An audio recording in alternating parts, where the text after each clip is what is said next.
Welcome to the Adam Savage Project. I'm Adam. I'm Norm.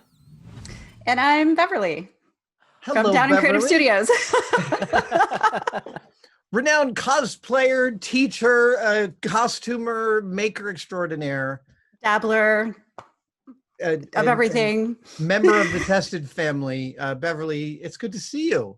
It's good to be here. Yeah, it's so nice to talk to you and Norm today. It's been a while. It's been almost a year since New York City Comic Con, which feels like, I don't know about you guys, but it feels like it was 16 years ago.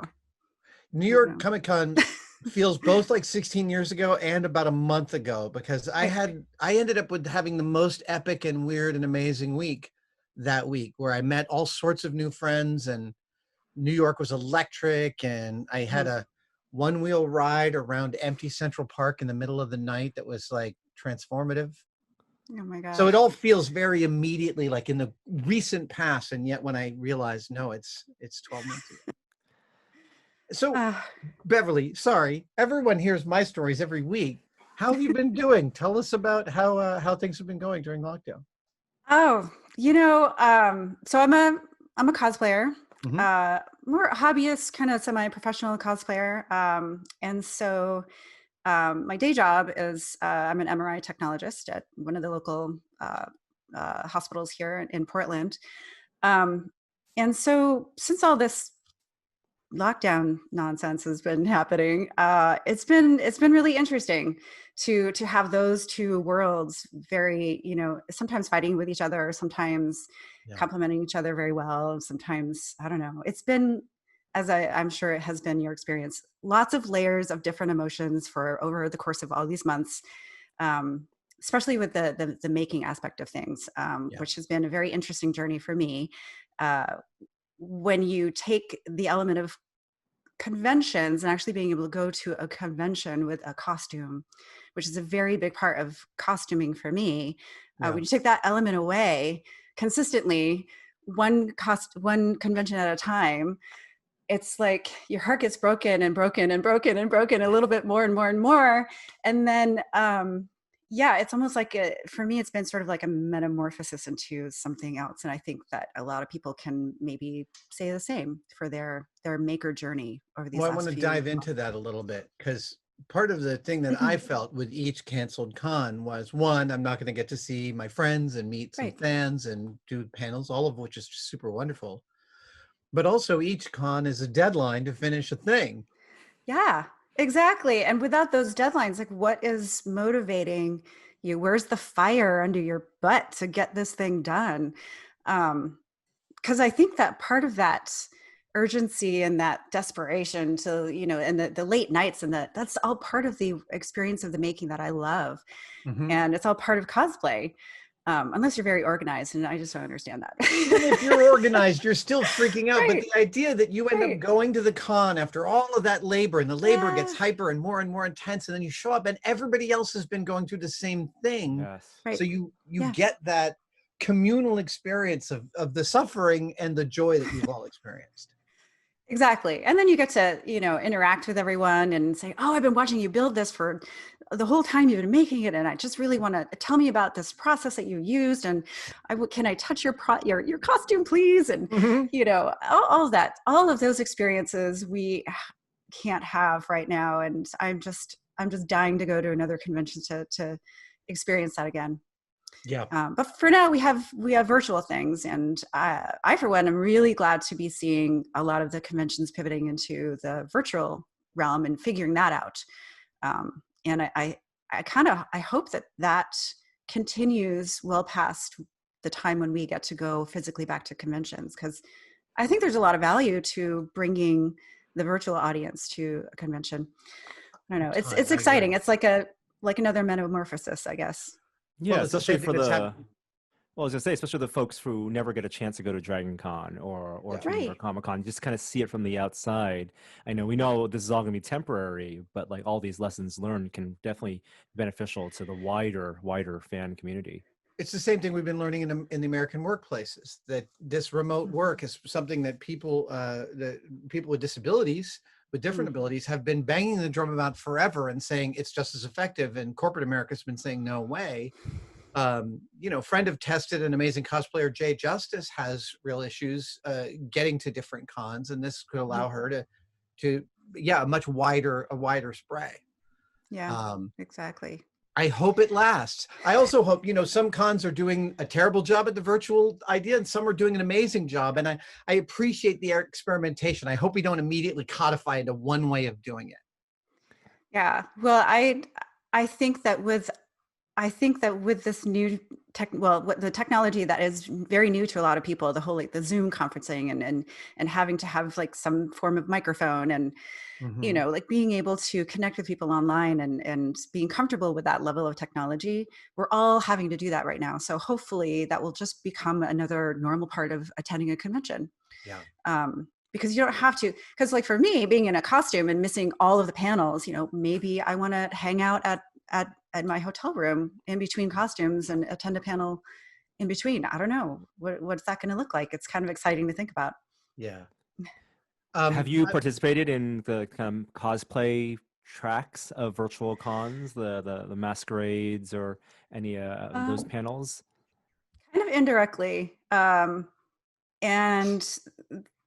indirectly meaning I have a group called Sheprop, which is a group that is for cosplayers and makers that identify as female, non-binary, or trans artists, of special effects makeup artists of all kinds.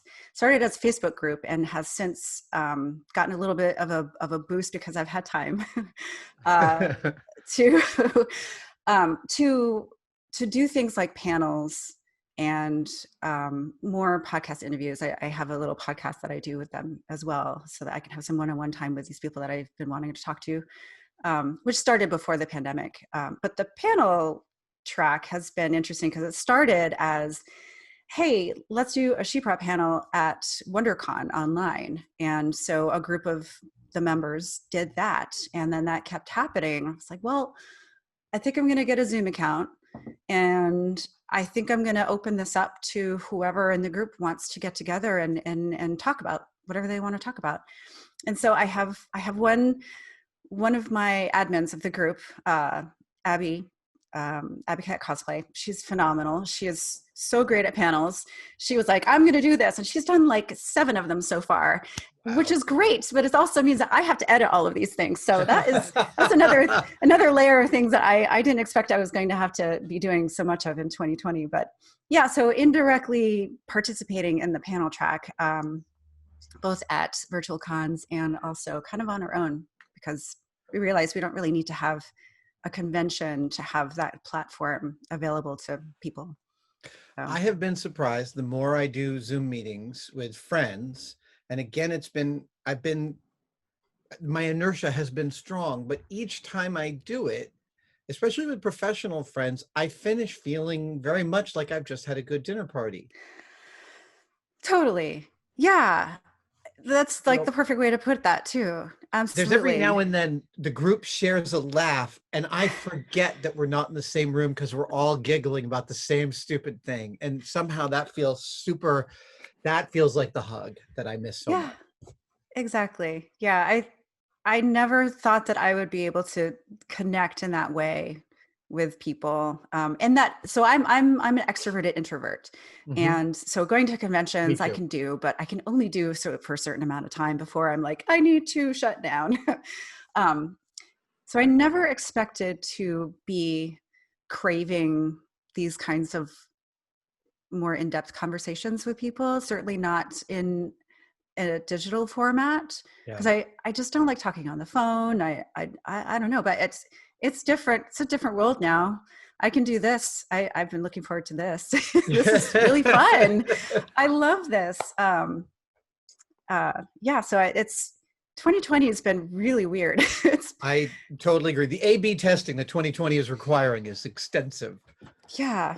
I did a virtual meet and greet last week for Silicon, because we plan to have some celebrities do that, and I was the first one. So I met 2 minutes apiece with 50 people over 2 nights. The whole process took about 4 hours all in. and it felt great. Like, I didn't know how it was going to go. I didn't know, I'm literally talking to people from all over the world. There's 3 blokes in Scotland that got up at 4 a.m, and somebody in Germany that got up at 3. And yet at the end of it all, I came home and my wife said it was like I had just done a big meet and greet after a panel, that I had that same kind of energy. It felt really good and people were really there and the interactions felt genuine. And that's the whole thing, right? Like, you go and you have a random but genuine interaction with someone, and that's something that both of you go away from better.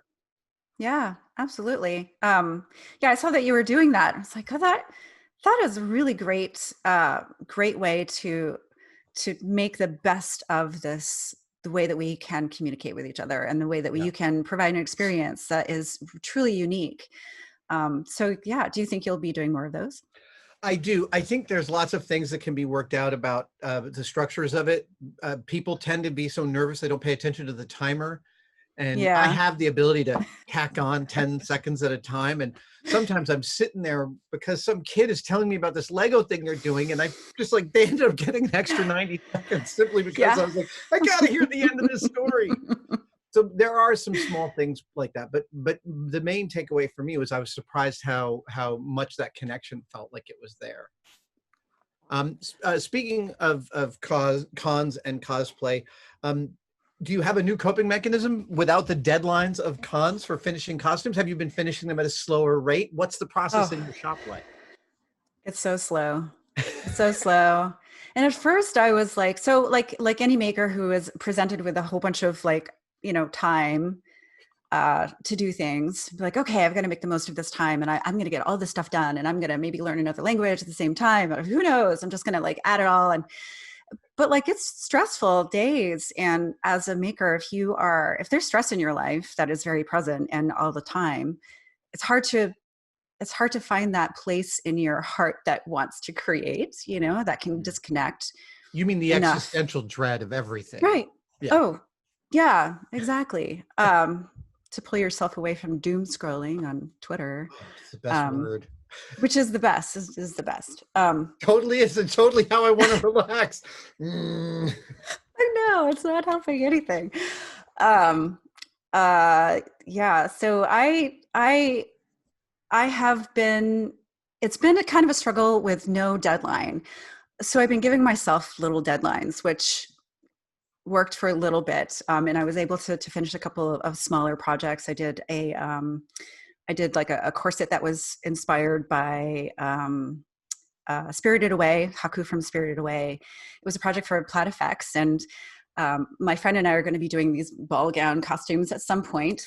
We were going to do it for MomoCon this year, but MomoCon was canceled, so we didn't get to go there. But that just means I get to spend more time on something awesome for that. And then I just finished my second build of Hela, the helmet. Yes. I just finished that, which I wanted to have done for Emerald City. And looking back on that, I'm like, I was never going to be able to finish that. Back in the spring. What was I thinking? Yeah. So this has actually worked out pretty well. I've been able to spend the time on it to make it beautiful because I wanted to remake it because the first version went away. And this was a really a passion, beyond passion project for myself. So it's been really nice to have something that is sitting in my shop that I could go to and have a couple minutes to work on and put a podcast on or put some music on or something and just kind of exit from the world for a little while without the looming deadline to further any stress. Yeah. So it's been an interesting shift for sure. Are you going back to a lot of old costumes and kind of looking at the ways you made them, a couple of years ago and either thinking about remaking or patching up or putting it on again just for the hell of it? That's always remaking a costume is always something that I want to do. I love the Hela character. And, honestly, I put the helmet on again the other day when we did a photo shoot here in my husband's studio. And it's a good thing I had a whole bunch of makeup on because I didn't want to cry, but I had an emotional reaction to seeing myself. My friend had to put a mirror on its side for me to see the whole thing. But yeah, it was really, really wonderful. I don't know that I'll remake any other costumes because I don't want to I kind of want to continue to make new things and learn new things. So my fear is that I would continue to use the same processes for the remakes of these costumes. And one of the things that I love the most is trying out new things and having a different, not being able to rely on the same processes that I have already learned for the same project to make that same project, which is what I pretty much did with Hella. So if that makes sense. Yeah. Do you regularly document all the builds with video and photos? I try to at least do as many photos as I can. Unless I'm really tired or I'm like, oh, I just want to kind of do this for myself. But then I always regret that, right? Like when you don't document something. Every time. Yeah.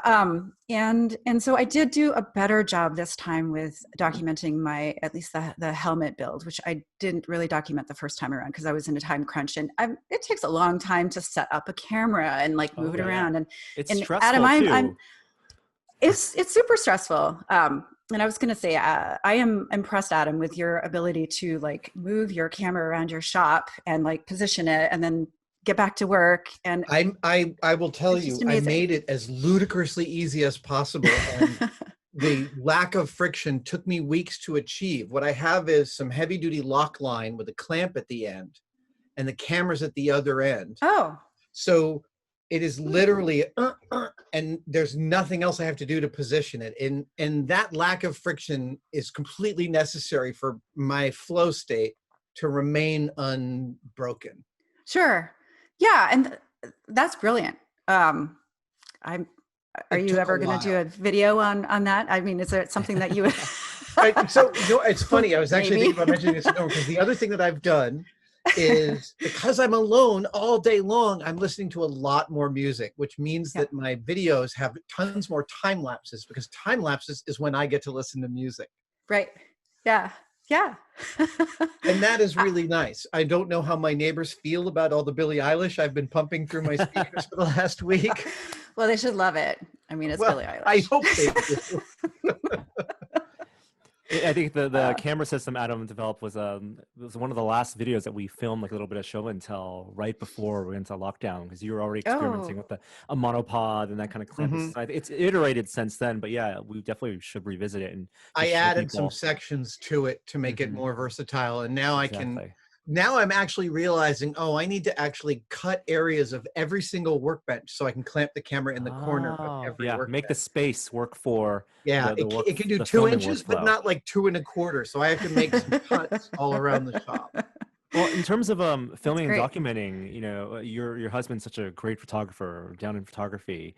I follow him on Instagram, and that I want to hear more about like that collaboration of when you build a costume, put it on, one of the fulfilling purposes of it is that final photo shoot. And going to conventions, I get a glimpse of that, of seeing photographers who meet up with cosplayers who've arranged these times they book to do these wonderful on location shoots, or just wandering through a show floor. But when you have a studio, and what is that like? And before you answer, I just want to bring up, there's this other aspect to it. And I don't know if you experience the same thing I do, but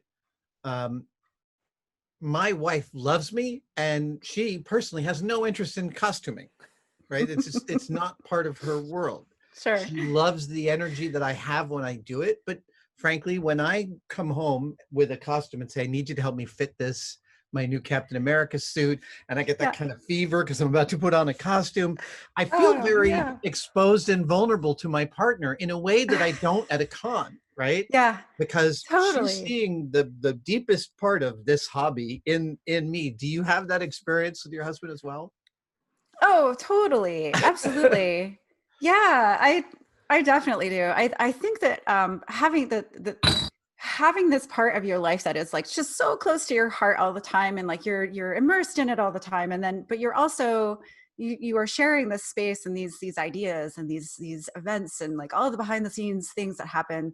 You share all those things. I share all those things with my husband, who is the most tolerant and supportive man. I'm so lucky to have him. And the fact that he is an artist in his own right as well, which is I'm very fortunate for. But yeah, it's So when we're talking about the photo shoots, I have to back up just a smidge, because we just basically last year, right after New York Comic Con, we moved to a new house, and this house has this space that I have for my shop show. So that means that I'm not building things in my dining room anymore. So he doesn't have to visually look at it. It's not in his face all the time anymore. Yeah. So that's telling him the stories of my projects and like how things are going has become more of like, hey, tell me about your day. He doesn't necessarily have to see it all the time anymore. So that's been actually really great that we can separate things. But when I am building, certainly when I was building the Hela helmet, because I didn't have a convention to take it to, I wasn't concerned about a deadline. My concern shifted to, what's this going to look like on camera, and what kind of shoot are we going to do, and how am I going to like, how is this going to present itself? Like, how is it going to translate to the camera, and what's that going to be like? And it's very exciting to think about the photo shoot itself being the end game, or the goal. And then when we finally did get a chance to shoot with it, I was very nervous, because I think that he's like the best photographer in the world. And he's just very good with directing, with posing. So I knew I was going to be great, in good hands. But to be in front of him and be like, hey, this is my finished thing, and I'm, looking awesome in this, that's hard to do no matter who you're doing that in front of. Right. Yeah. So, and I often need a lot of guidance. Norm is a fabulous photographer for me, because he understands precisely the superhero pose I want, even if it feels weird. And he'll say, left shoulder out a little bit, chin out. I mean, he'll do all these weird things that get the result from me. And I really need that. And that's through years of building, like knowing what parts of the costume that you want to show Adam, or which, as you've been building it, what in your head, trying to understand what you visualize in we had this whole thing with my Captain America. With Captain America, it turns out there's this whole thing of, there's only two angles that look good on my weird Irish bearded face in a cap helmet. And it's not directly on the side. You look at those photos and you're like, no, there's a specific 3/4 that works great and nothing else is very good. But Beverly, when you talk about that vulnerability, right? Like it works, it's both ways. And I'm sure your husband feels it too, where there's that sense of responsibility on both sides, where you as the cosplayer want to make sure, you're going to be a good model for the camera, but then as the photographer, right? Like, we want to make sure you fulfill what the cosplayer has built and designed, and helping them achieve that character too. Oh, yeah, absolutely. And we talk about that actually a lot. He says that I always make him nervous when it's me as his photography subject. Like, what are you talking about? I'm just standing there like an awkward potato in front of you, waiting for you to give me like the posing direction that I need. And I always think that's really interesting, because I have so much faith in what he is doing, because he's one of the, when I watch him work with other cosplayers and other subjects, he interacts the same way. So I feel very, very much like well cared for in his hands. And I know that whatever it is that's happening on the camera that he is seeing, that it's going to be amazing. And I'm going to be blown away. And so I think it's interesting. We are very, very lucky that we have the space in our house for him to have a photo studio that is set up all the time, and that we can have friends like pop in there. I mean, not too many friends these days because no one can come over, but it's really great to have this space, to be able to play and disconnect from our house as our living space during this lockdown. It's a big deal. I'm curious, do you ever have a second dresser with you to help you get the costume up and running and to keep eyes on some of the important parts? If I can, yes. And I have a good friend of mine, Melanie, from Dila Designs. She is in our bubble of people that we can interact with, still at a distance, but she does come over. And for that shoot, she was helping me, because I have to do like the crab walk when I have the Hela helmet on. I have to go sideways everywhere. So she helped me quite a lot with that. And she's sort of like the the person that will make sure that my horns are straight, that's the thing is every extra pair of eyes is a really big help. And this is also sometimes the way, for me, it's often the way I find the pose that I'll use at the con. Mm-hmm. Right? The hero photo pose that comes out of that experimentation. Yeah. And that's part of the energy of it all. That tension of like, we have this much time to shoot. The costume's only going to hold up for this long. But I get that nervous energy, and I forget that I might not even be wearing a whole cuff of the costume. So hopefully there's someone that can remember, oh, wait, you forget this. The number of things that can be forgotten at the last minute. Absolutely. Yeah. I think that those moments are pretty funny. If you can get past them and get beyond the experience, the event itself, and realize that like, yeah, it's fine. It's okay. In the interest of helping other cosplayers work out their photography ideas, what has been one of the least conducive spaces you and your husband have filmed or photographed a costume in? Gosh. Oh, that is interesting. Well, I will say that since we're talking about like the house that we're in now being so great, the house that we were in before was a wonderful place. But we kept all of our furniture like modular so that we could pile it all in the dining room and set up his photo studio if we needed to. I see. So that was never convenient, but it was always just something that we had to do because, you know, you can't stop that creative process. Yeah. You just, my husband always seems to make it work out in any kind of space. He has mounted lights on things that I never thought was possible. And I mean, just the things that he can look at any space and figure out, okay, what do we want to do with this shot? What do I want it to look like, and what kind of effect do I want, and how much space do I have in order to do that? And he makes it work. So yeah, he's like the photography superhero as far as I'm concerned. He's a wizard, as are you, Norm. The little like miniature photo shoots that you do is just awesome. And that's practice too. Like every time we do that is thinking about how does that then scale up for a convention, and it's all about just getting the shots in. How are you finding other cosplayers dealing with the same thing, the same lack of cons? Is there a potential where we all finally lose our minds and are like, that's it, November 15th, everyone's meeting online in costume? Yeah, pretty much. You know, it's been interesting, and I spend so much time in my sheeprock group, kind of like noodling around in there and trying to create places where people can talk about what they're working on, or inspiring people to share work in progress pictures or whatnot. I think that going back to like the virtual content that is happening more and more is happening.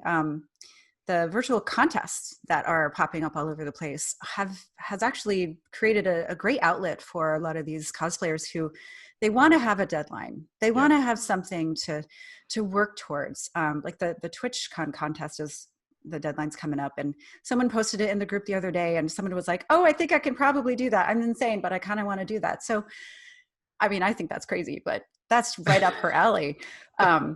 So I think that those kinds of smaller events that can give someone something to work towards has been something that has been injecting a little bit more normal into cosplayers' worlds. Because we certainly won't be seeing each other in costume in person anytime soon. Yeah. And it felt weird to notice that the cons, like, of course I understood the cons were the outlet for this wonderful hobby habit excursion that I do, but without them, when do I do it? Right. And you know, I've certainly on Halloween here in San Francisco, I tend to put on a costume. Last Halloween, I put on Captain America, and I rode my one wheel across San Francisco as Captain America to therapy, because I thought my therapist should see me in my natural state. That's amazing. That's great. Yeah, we'll see what Halloween looks like this year. The other thing I've been noticing that a lot of cosplayers are doing is they are pivoting to creating content like creating tutorials or starting a YouTube channel, or, you know, like starting a Patreon, or finding the time. They're finding the time to focus on these smaller projects and recording them, documenting them, and making tip sheets, and kind of putting more things back out into the community, which I think is awesome. There's I feel like almost everyone that I know has been doing some version of that, which is kind of neat. And I'm sure that's really exciting. Yeah, it's very exciting. And I think that I've always wanted the cosplay community to be more of a place of like sharing and collaborating. And I think that this is one thing that is a positive that is coming out of this pandemic, on top of other things. Yeah. But I'm excited about this one. I that is really exciting to hear about that, because you know, that's one of my favorite things about the cosplay community, is that it spontaneously embraced open source and sharing of information, despite the fact that there are small corners of the whole genre where people don't like to talk about their things, but those are isolated, and I'm glad for that. Yeah, I think it speaks to people's confidence in themselves as well. Because when you put your work out online and say, hey, I know how to do this, and here's how to do it, that making that leap is like a big, it's putting yourself out there. It's making yourself vulnerable to a lot. And I haven't talked to anyone specifically about this, but I can, from my own experience, I know how scary it can be sometimes when you haven't done a lot of that and you're trying it out for the first time. And so I see some risk taking as well, which is great. It might also speak to the fact that people just want to have that interaction with people. Well, and I think the confidence, confidence that you're talking about is a confidence that their experience will be useful. Right. And you know, I mostly shoot what happened videos rather than how-to videos. But whenever I do a how-to video, I feel a huge amount of pressure. Yeah. Because I'm about to put something in the ground that says, here's how to tap. And I'm always giving these disclaimers like, no one ever told me anything. This is just what I figured out over the past 3 decades. Right. Yeah. But there is a way in which that you can tell someone, oh, I did this brocade using a Cricut and these type of foils. But then watching the 5 or 8 steps that they develop to do that, even if they're crude and, you know, they could be improved, it still gives you that jumping off point to go try it yourself. And that's what's so generous about it, isn't it? Yeah, absolutely. And that's what's exciting about it too. I have people that contact me about tutorials that I think I would rewrite at this point because I've learned new things. But they've contacted me and say, hey, I used your tutorial for this thing, and I just want to let you know that this is what I did. And they'll send me a picture. Like, oh my gosh, that is the best. And that is, if I never make another tutorial again, like that right there is what I was trying to do. I totally have that experience where they use a tutorial and then they show me something that I don't know how to build. And I'm like, right. Yeah. It's very neat. It's neat to feel like you're part of that process and that you are a little acorn of inspiration in their mind. Yeah, you know, it's that spontaneous, that spontaneous benefit of that sort of thing is exactly what at Silicon we keep talking about how do you bring that experience of the serendipitous meetings into a virtual space. And I don't think it's been worked out yet, but it is a key aspect if I think there's going to be virtual cons going into the future. And some of what we're talking about is sort of like that, you know, posting tutorials and learning new techniques for doing something you didn't realize, and then communicating back through that chain and saying that helped me. Yeah. Beverly, you are an inspiration to us. We can't wait for the next time we get to see you at a convention. We'll post links, of course, for people who are watching the video to all the places they can find you. But if people listening to the podcast and the audio, what's the best way to check out your projects? You can find me everywhere across the socials on Downen Creative Studios. I'm just about everywhere. Yeah. Kind of easy to find. I have a website as well. Yeah, all the usual socials. We will include links in the comments below, and I can't wait to see the next thing you make. I was just watching Ragnarok a couple of weeks ago and thought of you and your beautiful headdress. Very exciting to have a new one. Yes. I'm slightly obsessed with the necro sword now. Ooh. I didn't realize how many special powers Hela's sword actually possesses, and I'm kind of it's an interesting piece. But I can't wait until we're at the next con and can exult in costume again. Yes, me too. Thank you so much. Oh, Beverly, it's been so great talking to you both. What a delight.